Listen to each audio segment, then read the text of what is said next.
Here are 3 profit metrics most founders measure when it's too late. To date, and I say this because to date I've seen the inside and outside of hundreds of businesses, and trust me when I say that the difference between a struggling one and a thriving one is not what you think.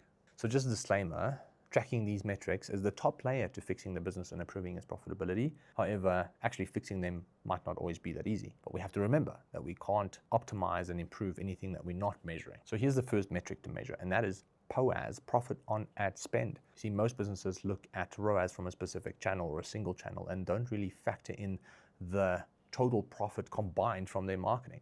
See, we had a client who thought that their ROAS was crashing it at 4x, but when we factored in all the different costs, they were actually losing 10K per day. So luckily, we had another channel with double the profit on ad spend, and we just moved money to that channel while figuring out why the other one was lower performing. So the second metric is gross profit margin percentages, and most founders, if they track it, they don't do it monthly, or they do it maybe every couple of months. And I would advise that you do this every 2 weeks because small shifts compound very fast.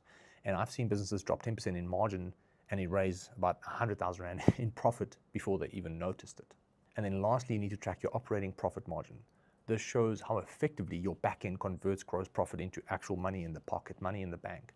And everything in my bones tells me that businesses leak cash without realizing it.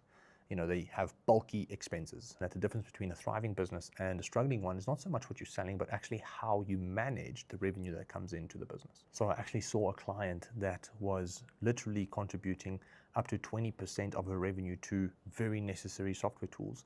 And in hindsight, reflecting on that, looking deeper into that, most of them weren't actually making an impact on the revenue at all. So when it comes to operating expenses, ideally you need to understand how each expense affects the business, or whether it's actually sucking profits without any additional value.